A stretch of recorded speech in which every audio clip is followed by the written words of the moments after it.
हरे कृष्णा, राधे राधे। नमस्कार दोस्तों, आज के इस वीडियो में हम श्रवण करेंगे माघ मास महात्म्य के 10वें अध्याय का पाठ। जिस प्रकार से कपिला गाय के दान करने का पुण्य मनुष्य को अनंत प्राप्त होता है, ठीक उसी प्रकार से माघ मास महात्म्य तथा विभिन्न प्रकार के कथाओं के श्रवण से मनुष्य को प्राप्त हो जाता है। गंगा जल में स्नान करने मात्र से ही जैसे मनुष्य के सभी पाप धुल जाते हैं, नष्ट हो जाते हैं, ठीक उसी प्रकार से इस महात्म्य के श्रवण से संपूर्ण पापों का नाश हो जाता है। यदि मनुष्य तीर्थ स्थलों में दर्शन करता है, तब उसे जो पुण्य की प्राप्ति होती है, वही पुण्य मनुष्य को इस पाठ के श्रवण मात्र से ही प्राप्त हो जाती है। अब तक के वीडियो में हमने सुना था माघ मास महात्म्य के 9वें अध्याय तक का पाठ। उन कथाओं में हमने जाना किस प्रकार से दोनों भाई यमपुरी पहुंचते हैं, जहां पर एक को नरक की प्राप्ति होती है तथा दूसरे को स्वर्ग की प्राप्ति होती है। तब विकुंडल, जो कि बड़ा भाई था, जिसे स्वर्ग लोक प्राप्त हुआ, उसने यमराज के दूत से इसका रहस्य पूछा। यमदूत ने अनेक ऐसे कार्य बतलाए जिन्हें करने के बाद मनुष्य को कभी भी नरक के द्वार नहीं देखने पड़ते हैं, तथा विभिन्न प्रकार के दान का भी वर्णन किया, जिसको करने पर मनुष्य कभी भी किसी भी प्रकार की यातनाओं तथा पीड़ाओं से त्रस्त नहीं होता है, तथा उसको स्वर्ग लोक की प्राप्ति होती है, वैकुंठ धाम में स्थान प्राप्त होता है।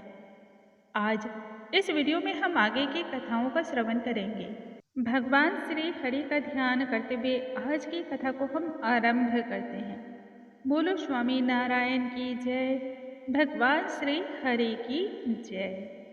यमदूत आगे फिर विकुंडल से कहने लगे कि हे वैश्य, एक बार भी जो मनुष्य गंगा जी में स्नान कर लेता है, तब वह सभी पापों से मुक्त होकर के शुद्ध हो जाता है।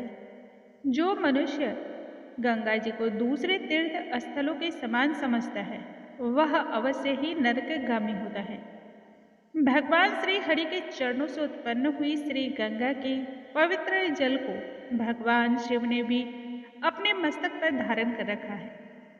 वह ब्रह्मा, जो संदेह रहित, प्रकृति से अलग तथा निर्गुण है, ब्रह्मांड में भला उसकी समता और किससे हो सकती है।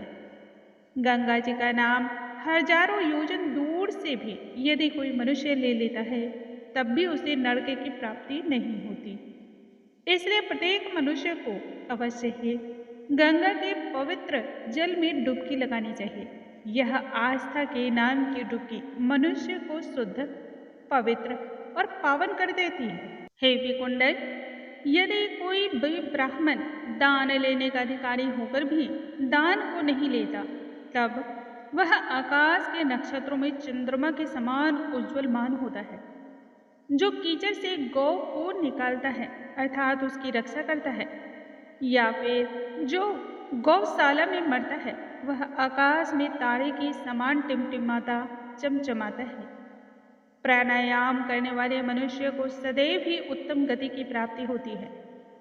प्रातः काल के समय स्नान इत्यादि से निश्चिंत होकर के यदि मनुष्य 16 प्रकार के प्राणायाम को करता है, तब वह कठोर से कठोर दंड तथा पापों से भी मुक्त हो जाता है। जो पराई स्त्री को भी माता के समान मानता है एवं उन्हें उतनी ही इज्जत देता है जितना वह अपनी माता को देता है, तब ऐसे में मनुष्य कभी भी यम की यातनाओं की पीड़ाओं को नहीं भोगता।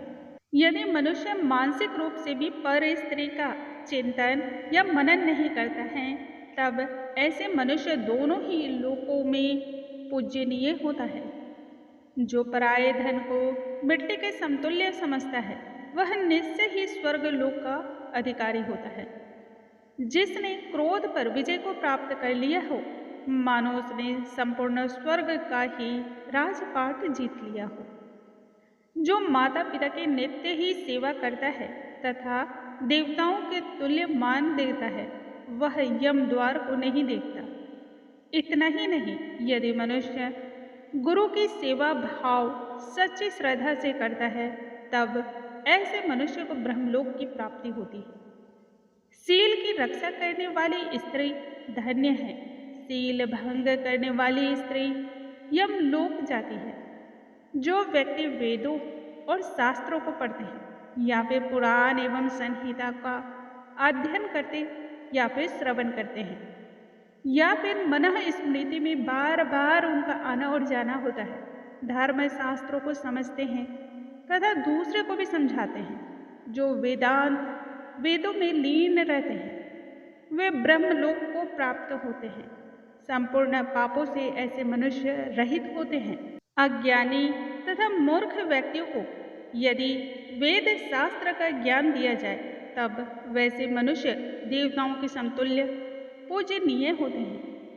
यमदूत ने आगे फिर कहा कि हे वैश्य, श्रेष्ठ यमराज ने हमको वही आज्ञा दे रखी है कि तुम किसी वैष्णव को मेरे पास मत लेकर आना।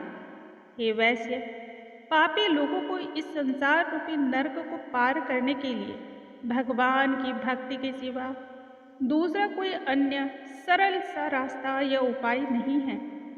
इसलिए भक्ति सबसे उत्तम और परम आनंद को देने वाली है।